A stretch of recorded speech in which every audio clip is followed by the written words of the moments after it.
George, I think the ladies do not understand the magic of wine. Indeed. 'Twas honest old Noah first planted the vine and mended his morals by drinking its wine. And justly the drinking of water decried, for he knew that all mankind by drinking it died.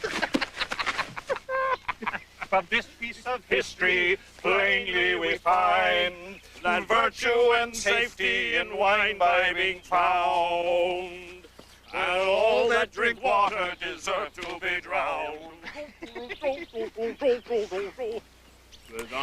It's the first time since Patsy was alive that George has laughed. Oh, thank God for Will. I do hope he's not serious about returning to England. We could never leave our dearest friends. You know that. How much like boys at play they still are.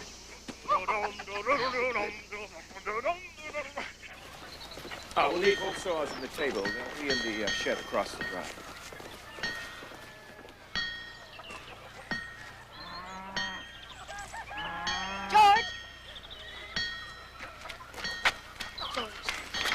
Nellie believes Jack to be quite miserable in New York. It would be a great mercy if he were reunited with his beloved. Have you changed your mind? Yes, dear, I have. I think we should give our consent. Now, I've done with playing the ogre who opposes young love. Please, go comfort the child. Do what you wish. Don't consult me in this matter again. Colonel Washington.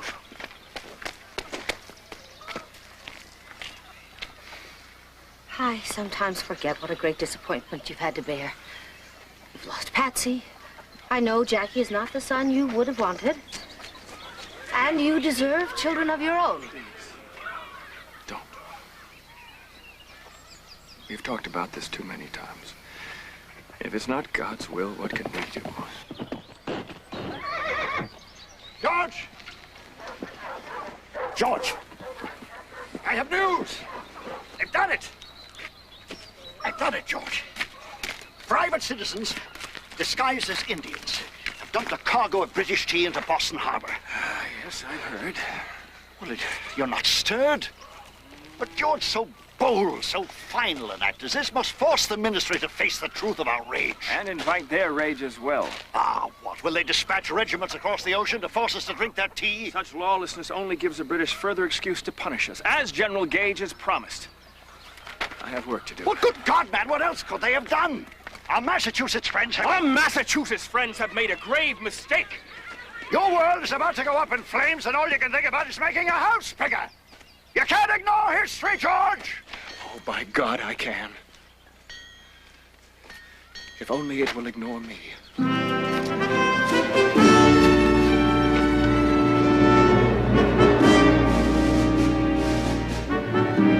Gentlemen, please, your attention, please. The chair recognizes Mr. Henry. Mr. Chairman, fellow members, let this document, which a writer brought this morning, speak for itself. An act of British Parliament has ordered the port of Boston to be entirely shut up, leaving barely so much of the means of subsistence as to keep us from perishing with cold and hunger.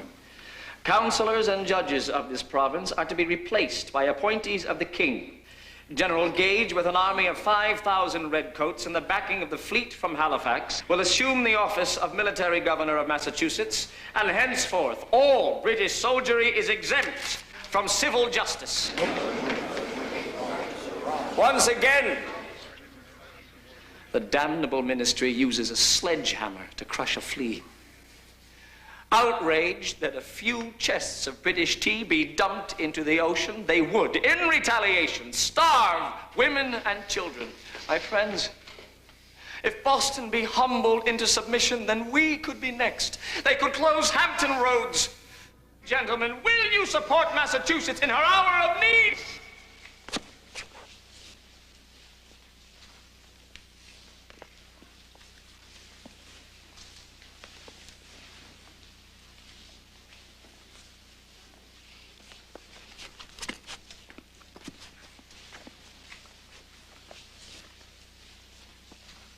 say you, gentlemen? What say you?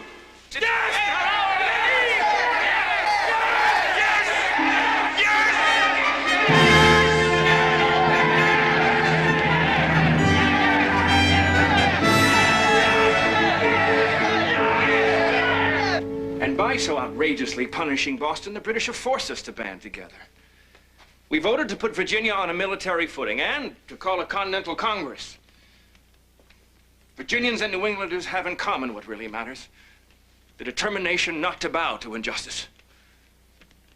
I have not heard you so eloquent. Well, I wish I were as eloquent at the assembly as I am in front of these burning logs.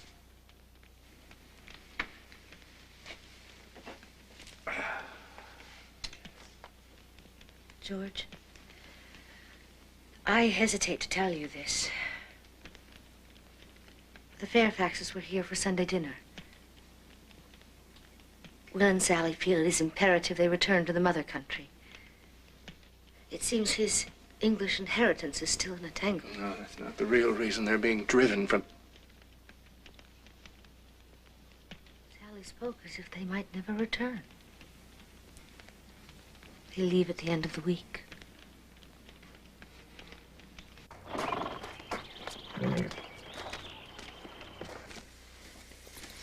What can I do for you, Sally? The loading. Could you please see that they place the trunks properly? Yes. I'd like to be alone for a moment in the garden.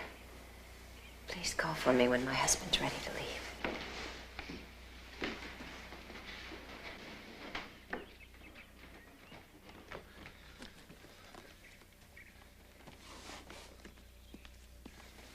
I may never walk down these stairs again.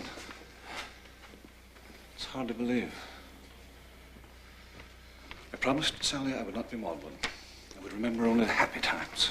Think happy thoughts. Do rent it to someone trustworthy, eh? Of course. Now, we don't intend to auction all our belongings. Thank you for doing all this. Certain pieces with special meaning we're taking with us. Others we're leaving behind for people we particularly care for. I've tagged the various pieces so you'll know. You've always admired my desk. I want you to have it. No, Will, George, there's so much I owe you. We've had many fine hours together, my friend. Haven't we? Enough to last a lifetime.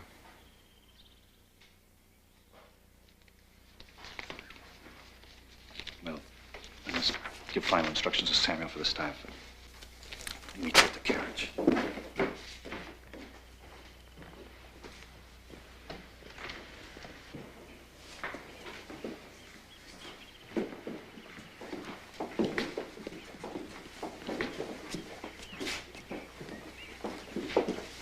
I must see the rest of these trunks. Sally is outside. Go to her, George.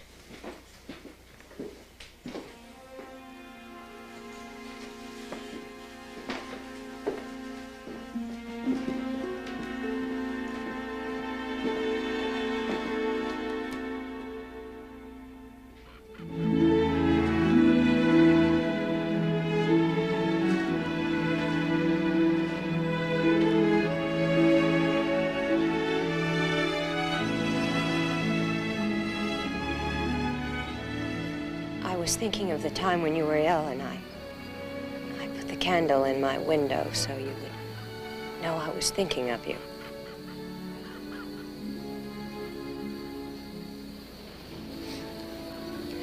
My dear George, I won't be able to leave a candle this time. There are so many things I want to say.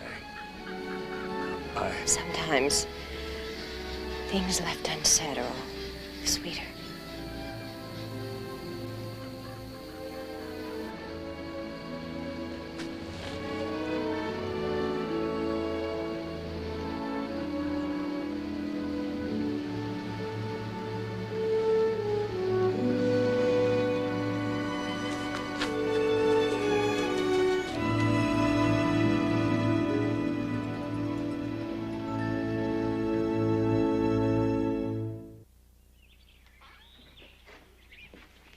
Morning, Billy. Morning, sir.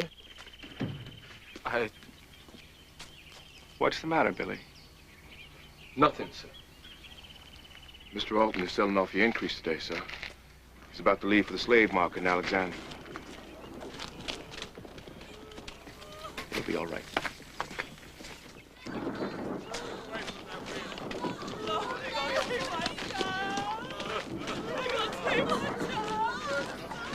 Mr. Alton! I gave you no authority to sell any of our people. Colonel, you instructed me to cut costs because of our drought losses. I've told you before, Mr. Alton. I will not break up families. There will be no sale. By not selling slaves without your permission, we can go bankrupt. Joshua, unload them.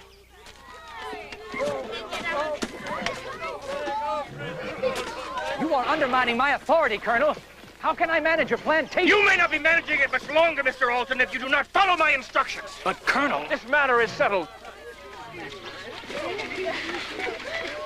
Let's hear what the man has to say. This has nothing to do with the... Gentlemen, we must agree on a Virginia resolution before the Congress will send them to the King. These non-importation measures Mr. Mason and you propose It would be a great financial burden. But Virginia must lead the way. If we refuse to import any goods whatsoever from Great Britain, we could unite the rest of the colonies against these unjust taxes. Hear, hear. Virginia has always been a traditional leader in this. Excuse me, Mr. Lee. Could I please draw your attention to Article 17? We urge that during our present difficulties, no slaves ought to be imported. And we declare our honest wish to see that an entire stop forever be put to such wicked, cruel, and unnatural trade. I fear your proposal has distressed our permitting. Granted, Mr. Randall. I am a slave owner myself. But I have stopped purchasing slaves. I now find the slave trade repugnant and contrary to the principles for which we ourselves here petition. I agree with Colonel Washington. It must be stopped now. Gentlemen, we must move on.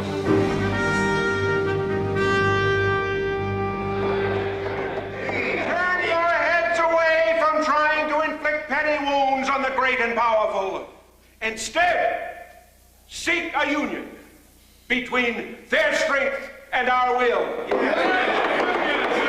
Let's come to terms with the mother country. Gentlemen, please, your attention. Proceed, Mr. Galloway. The answer, fellow patriots, is a British-American legislature that will act whenever more than one of the colonies is affected. Yes. Under such a plan of union, no taxes could be levied by Parliament or laws passed unless the American legislature agreed.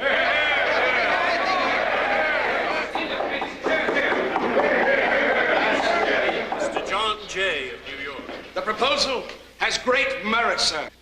And I, for one, second it. It is a Trojan horse.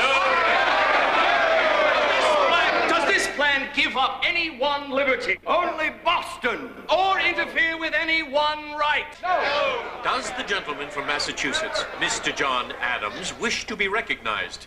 I do, sir. I say the plan is worthless. Gentlemen, if it can avert a clash of arms, I think this plan of union with Great Britain makes great sense.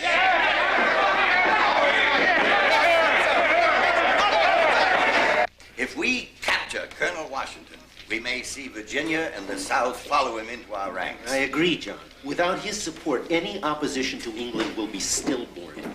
He's here. Remember, he mistrusts politicians and lawyers, which I suppose makes him doubly suspect.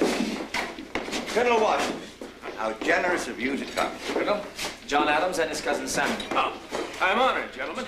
The honor is ours, sir. Come, sit down. Thank you. Will it be, sir? Madeira, toddy, sling, grog, perhaps flip? We have a very potent flip here, sir, though I haven't tried it myself. Well, that's a challenge I can't resist. Flip. And you, sir? Madeira will be fine. Well, sir, I imagine you need to be caught up to the moment. Does it not stir your heart to see so many of us come together in common interest? It does indeed, Mr. Adams. Ben Franklin says we'll either hang together or hang separately. We are no longer 13 isolated colonies, gentlemen, not even to ourselves. If the London newspapers are to be believed, even the British people are on our side. They know that if we lose our freedom, they will be next. So, we are not alone, and thank God for it.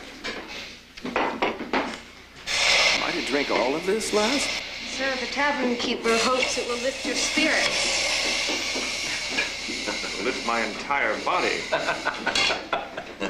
Thank the kind gentleman, and yourself, too. Why such royal treatment for an ordinary Virginia planter? The regard in which you were held, sir, by all of us in Massachusetts. Do I detect some purpose in this flattery? I assure you, it's heartfelt. You are known to prefer candor in your friends. Mr. Galway's plan of union with Great Britain is intended to deflect us from our purpose and make us forget that the mother country will never let us be masters of our own fate. We need your help, Colonel Washington. Either Virginia leads with Massachusetts at her side, or we are lost. The surest way toward peace is to show the king that we are one in our resistance to tyranny. I doubt that the king will receive such sentiments with the same enthusiasm. To our Massachusetts brothers. To our Virginia brothers.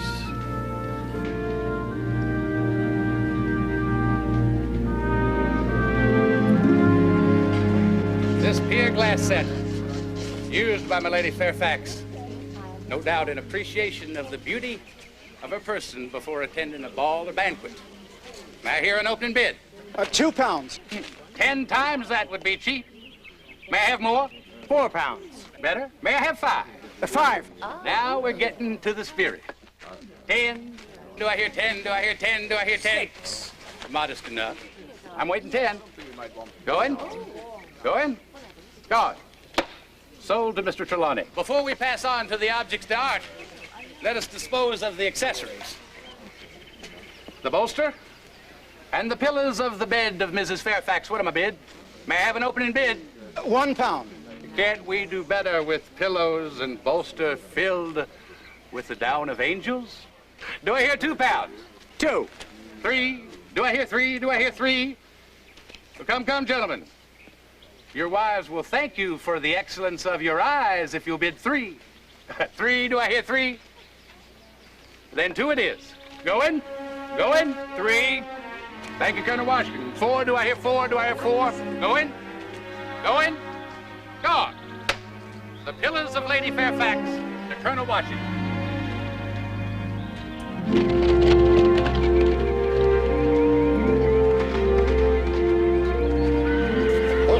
Where's Colonel Washington?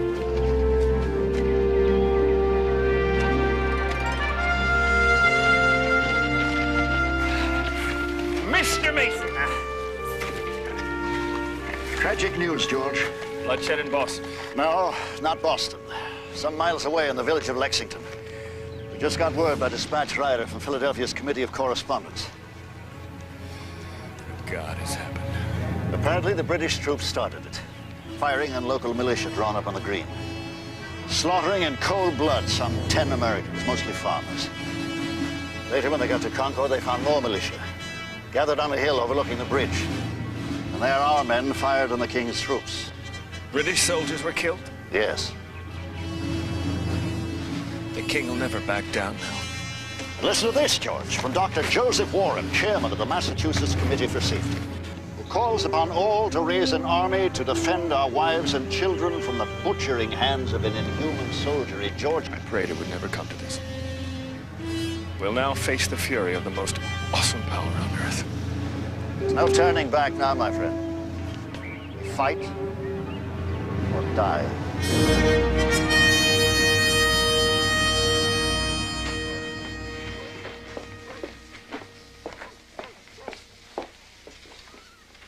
I put your best breeches and your uniform in the big trunk, where they won't be as easily rumpled.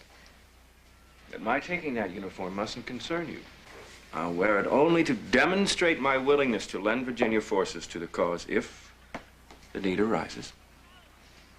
You'd go to Boston to fight the King's soldiers. We may yet compose our differences. You don't really believe that, George. Not if you're worried that the British fleet will send ships up the Potomac to bombard Patriot houses. I wish you hadn't heard that. I've heard much more than you think these days. My dear, what is happening touches all of us. You can't protect me from it. Would Patriot leaders be taken to England, tried, and hanged as traitors? They'd have to catch us first. I want to know. I'm not an ostrich, George. Much better to face danger than pretend it isn't there. I wish Will and Sally were still with us to look in on you. But Mason with his gouty leg will have to do. I shall be fine in all things. Except missing you. I don't want to leave you. But I must. I know. And I won't worry too much while you're gone. I promise.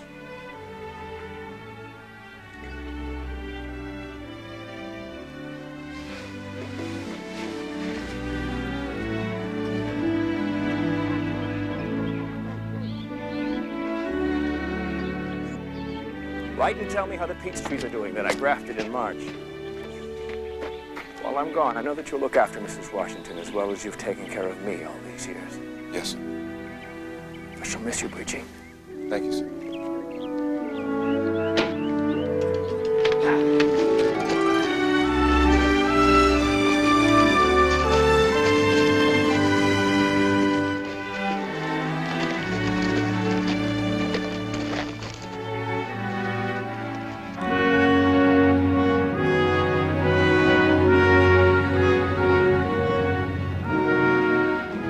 What Continental Army, Richard? The next time the British march out of Boston, our ragtag New England regiments could well scatter to the winds and our liberty with them. We need a man to unify all factions. I suppose I should be flattered that you've chosen a fellow Virginian, but Washington has only fought savages from behind trees. What does he know about European battle tactics? He'll learn. When, Mr. Adams, he'll face the greatest army in the world. You think they'll give him time to learn? Come now. Are you trying to push Horatio Gates on me again? The man is but 3 years in this country. But he was a major with the British regulars. He's a professional, and so indeed is Charles Lee. But in the Polish army, sir. And he is also British. A bit strange. I know what you're up to, Mr. Adams. You choose a Virginian in order to involve the South in the defense of Massachusetts. But what if your own New Englanders refuse to serve under Washington? By God, they had better. We need one strong commander-in-chief and one army.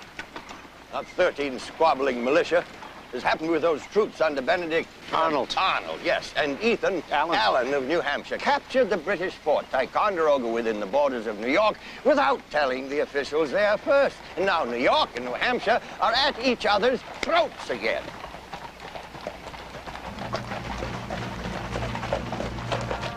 There he is, gentlemen. He will have to knock a few heads if he's to unify us. Knowing that, will he accept the post? If not, then why is he always wearing that uniform? I think the man hungers for this new command. While I, poor creature, worn out with scribbling for my liberty, cannot wear the laurels which should be mine. Oh, that I were a soldier.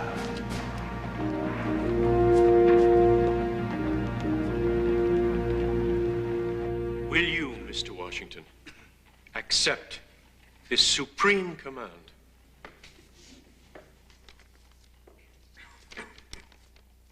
Mr. President, though I am truly honored, yet I feel great distress that my abilities and military experience may not match your trust. I will, however, exert every power I possess in service to our glorious cause. I beg the Congress will accept my most cordial thanks for this testimony of their approbation. But let it be remembered by every gentleman in this room that I do not think myself equal to the command you honor me with.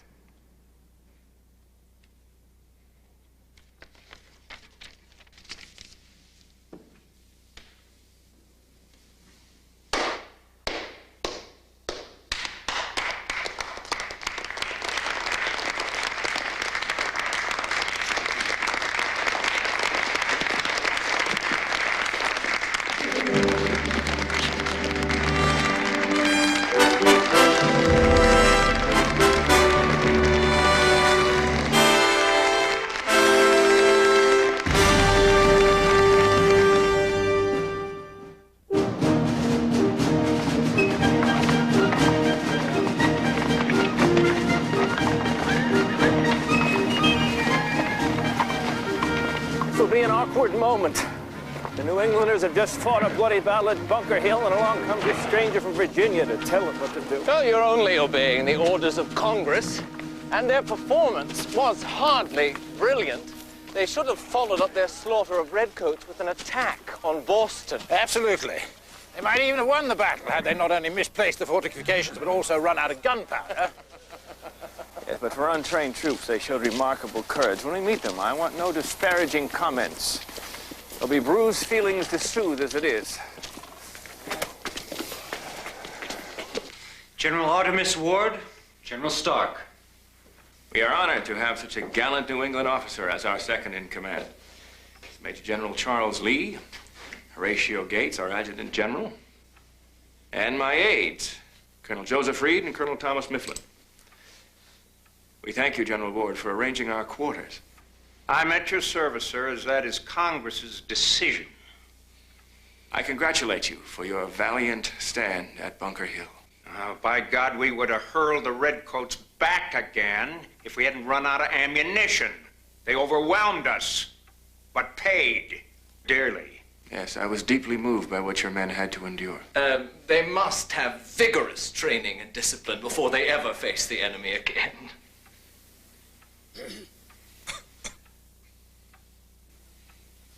Well, shall we get to know one another over a glass of wine? We've had a long day, sir, preparing for your arrival, so we respectfully decline your invitation. General Stark will see to your further needs. Welcome to New England, sir, and good day.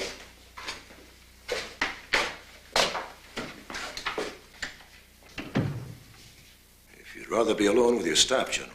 No, actually, I'd rather be alone with you, sir.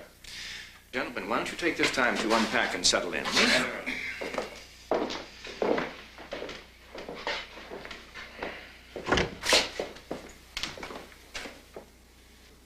If I may be candid with you, General. At your service, sir. Yes, all of you New Englanders are at my service, but not at my table. I choose to abstain. And like General Ward, you also choose to be angry at my appointment? We respect your new rank, sir. What more do you want? I want you to tell me what you think. Sir? Well, you people are famed for your bluntness. Or is that all sham? This has been, up till now, a Yankee army. We've been the only ones to fight the damn British lobsterbacks. Now they send us generals and precious few troops. And what in the flaming hell did that Congress have in mind putting us under command of a Virginian? At least tender me the courtesy of time, and perhaps I can prove to you that a Virginian can march with a Yankee. So, I will see you and your troops tomorrow. Yes, sir.